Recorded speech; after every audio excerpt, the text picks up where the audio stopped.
आपल्या सर्वांचे लाडके देवाभाऊ ज्यांनी आमच्या सर्व महिलांसाठी लाडकी बहीण योजना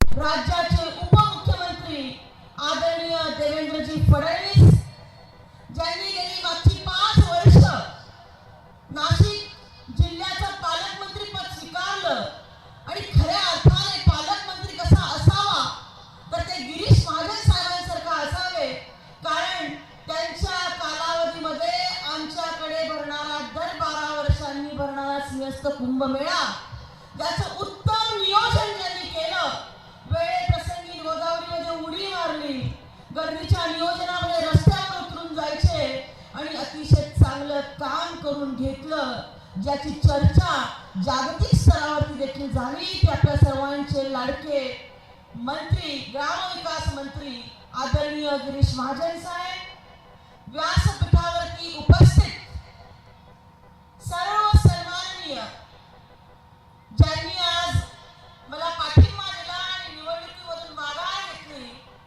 ते माझे बंधू गजूभाऊ घोडके, दुसरे माझे बंधू राष्ट्रवादी काँग्रेसचे अध्यक्ष ज्यांनी निवडणुकीमध्ये त्यांनी 4-5 महिने 6 महिने या मतदारसंघामध्ये झंझावात उभा केला, परंतु वरिष्ठांच्या आदेशानुसार त्यांनी माघार घेतली।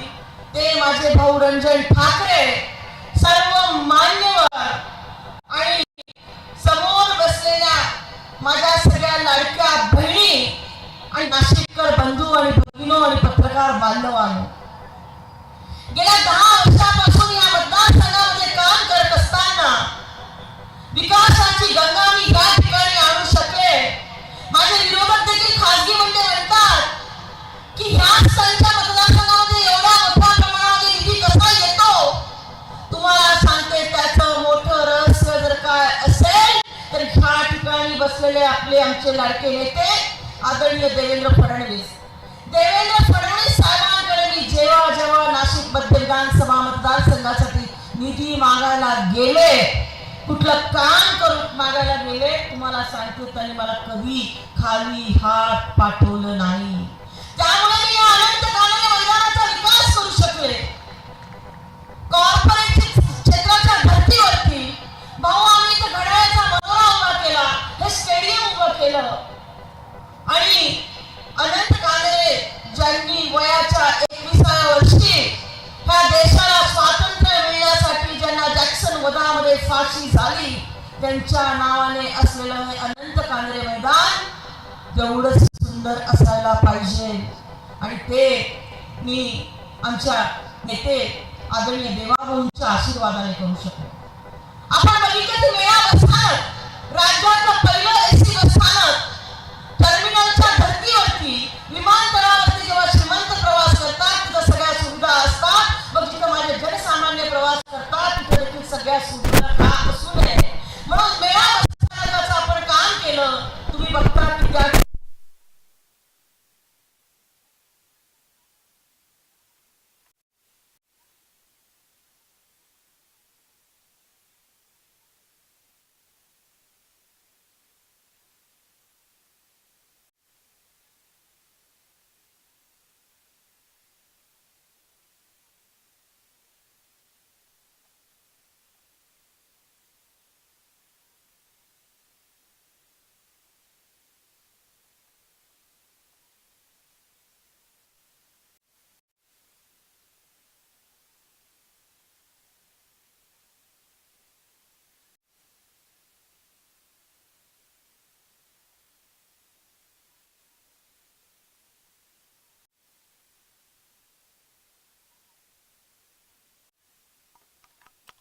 अतिशय कॉर्पोरेट स्टाईलचं अतिशय सुंदर असं जलतरण तलाव तुम्हाला सांगते आचारसंहितेच्या आधी त्याचं लोकार्पण केलं।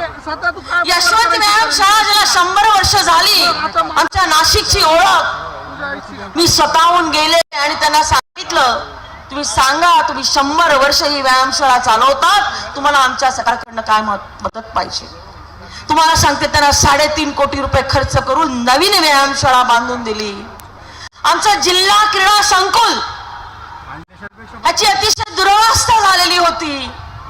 छत्रपती शिवाजी महाराजांच्या नावाने असलेल्या या स्टेडियमची दुरवस्था मला बघवत नव्हती. मी आमच्या नेत्यांकडनं तिथं 27 कोटी रुपयाचा निधी आणला. क्रीडा मंत्री आदरणीय गिरीश महाजन साहेब, आपलेही आशीर्वाद त्याला मला लाभले आणि आज त्या कामाचं देखील सुरुवात झालेली आहे. तीन ठिकाणी मी उद्यानं केली. अटल बिहारी वाजपेयी उद्यान केलं, जयप्रकाश छाजेड उद्यान केलं, सर्व नाशिककरांचं आवडतं प्रमोद महाजन उद्यान आता परत त्याला पूर्ण काढून त्याने नवीन काट टाकत आहे आणि ते आमच्या बाल मुलांना सगळ्यांना खूप आवडेल. 100 खाटांचा संदर्भ रुग्णालय, तिथं आपण 100 खाटा वाढवल्या. ज्या ठिकाणी किडनी ट्रान्सप्लांटेशन असेल, निओनेटल सर्जरी असेल, अशा सगळ्या सुविधा पुढच्या कालावधीमध्ये आपल्याला मिळणार आहे. पुढच्या 3 महिन्यामध्ये त्याचं आपल्याला लोकार्पण करायचं आहे. तुम्हाला सांगते, पूर्वी असं म्हणायचे की महिलांच्या मुलींच्या जन्मावरतीच प्रश्नचिन्ह असतो, पण मला आमदार झाल्यानंतर कळलं की महिला रुग्णालयावरती देखील करत असताना त्याच्यावरती प्रश्नचिन्ह असतो. माझ्या विरोधामध्ये जे आपण त्यांचा पराभव केला 2014 मध्ये, आणि तेच आता परत माझ्या विरोधामध्ये उमेदवारी करत आहेत. त्यांनी, तुम्हाला सांगते, ते 2013 मध्ये मंजूर झालेलं ते हॉस्पिटल दीड वर्ष ते काय आमदार म्हणून करत होते, तेव्हा ते आमदार होते, त्यांना जमले नाही. मी आमदार झाल्यानंतर त्याच्यासाठी जागा शोधली.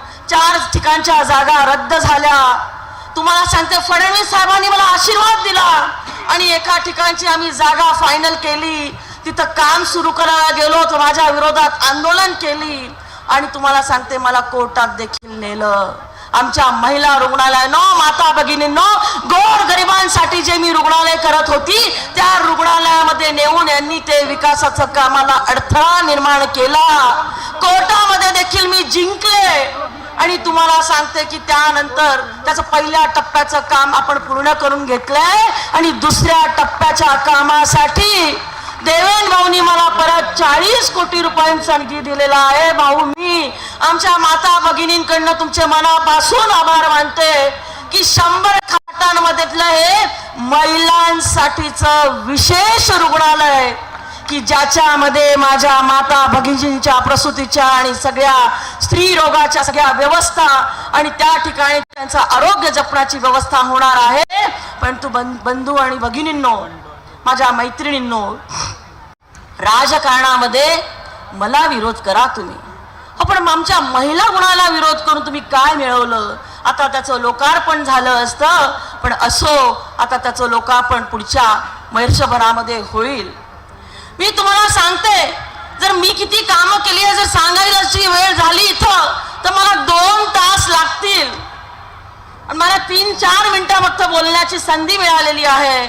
माझा विकास पर्व तुमच्या घरोघरी पोचलेला आहे. मी समाजातला एकही घटक सोडलेला नाहीये. मराठा समाजाच्या साठी 1000 मुला मुलींचं हॉस्टेल हे नाशिक मध्य विधानसभा मतदारसंघामध्ये होतंय. धनगर समाजासाठीचं 200 मुला मुलींचं हॉस्टेल हे नाशिक मध्य विधानसभा मतदारसंघामध्ये होतंय. गोरोबा काका कुंभारांचं मंदिर पहिलं महाराष्ट्रामधलं हे नाशिक मध्य विधानसभा मतदारसंघामध्ये होतंय. रामदास स्वामी समर्थांचं मंदिर आपण बघितलं असेल, 350 वर्ष जुनं मंदिर, ते आपण बांधून त्याचं कधीच 4 वर्षापूर्वी त्याचं लोकार्पण केलं. नाशिक, जुनं नाशिक हे आमचं मंदिरांचं गाव.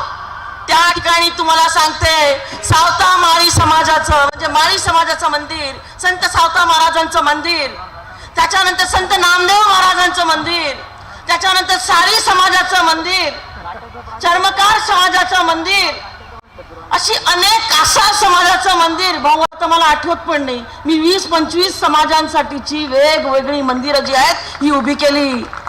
आमच्या दलित, शोषित, वंचित समाजाची मागणी होती की आम्हाला बौद्ध विहार बांधून द्या. भाऊ, मी एवढे बौद्ध विहार दिले की तुम्हाला सांगते आजपर्यंत तेवढे कोणी बांधले नसतील. एवढे बौद्ध विहार मी माझ्या मतदारसंघामध्ये बांधून दिलं. त्याच्याही पेक्षा भाऊ मी तुमचे मनापासून आभार मानेल.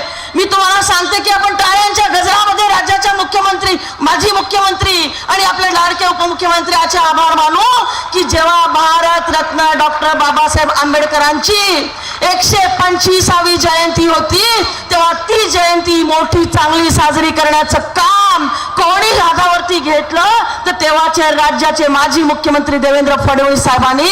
आणि तुम्हाला सांगते तेव्हा त्यांनी 125 कोटीचा निधी आंबेडकरांची 125वी जयंती साजरी करत असताना घोषित केला की जिथे जिथे भारतरत्न डॉक्टर बाबासाहेब आंबेडकर गेले असतील त्या ठिकाणी आम्ही त्यांच्या पदस्पर्शाने पावन झालेल्या भूमीचा आम्ही विकास करू.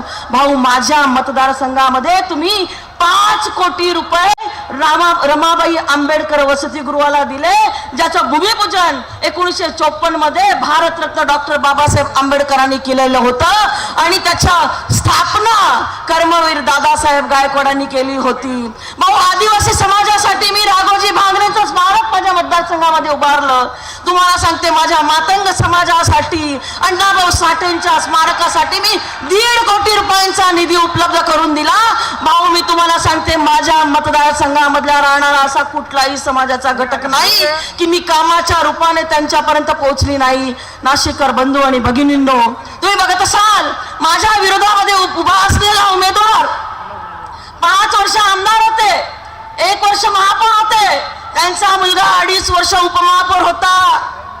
मी तुम्हाला सांगते ह्या व्यासपीठावरून अजून 2 दिवस राहिलेत की त्यांनी त्यांच्या एवढ्या ह्या पदांच्या रूपामध्ये त्यांच्या कालावधीमधलं त्यांच्या आमदारकीच्या कालावधीमधलं एक तरी मोठं काम दाखवा. मी माझी 50 मोठी कामं दाखवेल. जर तुम्ही त्यांची एक जरी मोठं काम दाखवलं तर मी तुम्हाला 1 लाखाचं बक्षीस देईल. तुम्हाला सांगते मी प्रत्येक विधानसभेमध्ये अधिवेशनामध्ये किमान 4 ते 5 वेळा बोलते, लढत असते. त्यांचं 5 वर्षामधलं तुम्ही मला एक भाषण दाखवा, मी तुम्हाला 1,51,000 देईल. आणि तुम्हाला शेवटी सांगते की ही प्राध्यापिका अभ्यास करून तुमच्यासाठी झटत असते. त्यांनी शुद्ध मराठीमधून 4 ओळी जरी लिहून दाखवल्या तर मी तुम्हाला 11 लाखाचं बक्षीस देईल. आणि म्हणून तुम्हाला सांगते की दारूचे, जुगाराचे अड्डे चालवणारे खंडणीखोर आज रोज मला धमक्या देतात, माझ्या विरोधामध्ये अपप्रचार करतात. तुम्हाला सांगते ह्या प्राध्यापिकेने शपथ घेतली होती की ड्रग्स मुक्त नाशिक करणार. आणि तुम्हाला सांगते की राज्याच्या विधिमंडळामध्ये 3 ते 4 वेळा मी आवाज उठवला. आणि मला जर त्याच्या बाबतीमध्ये आशीर्वाद कोणी दिला की नाशिकला ड्रग्स मुक्त करण्यासाठी तर राज्याचे लाडके मुख्यमंत्री देवेंद्र फडणवीस. शेवटचे एकच वाक्य बोलते की देवेंद्र फडणवीस साहेबांसारखा नेता नाही की ड्रग्सचा विषय पुढे आणल्यानंतर राज्यातली सगळ्यात मोठी कारवाई आमच्या तर सरकारला 2च वर्षात झाले. 3 वर्ष महाविकास आघाडीचं सरकार होतं. त्यांच्या उभाटाचे ललित पाटील होते. कारखाना नाशिकमध्ये सुरू केला होता आणि तो पकडून देण्याचं काम कोणी केलं तर भाऊंनी केलं, गृहमंत्री म्हणून. आणि राज्यातून 3 लाख कोटी रुपयाचे ड्रग्स जे आहे हे नष्ट केले आणि महाराष्ट्राच्या युवकांना एक मोठं वरदान दिलं. आणि हे कणखर नेतृत्व कोण करू शकलं तर राज्याचे गृहमंत्री लाडके देवेंद्र फडणवीस करू शकले. मी आपल्या सगळ्यांचे देवेंद्र भाऊंचे मनापासून आभार मानते. तुम्हाला सगळ्यांना नम्रपणे विनंती करते की परत मला संधी द्याल. ही प्राध्यापिका तुम्हाला मान कधी खाली टाकायला लागणार नाही, एवढं चांगलं काम करेल आणि गोर गरीब श्रीमंतांचा सगळ्यांचा आवाज म्हणून 5 वर्ष विधानसभेमध्ये झटेल. धन्यवाद. जय हिंद, जय श्रीराम.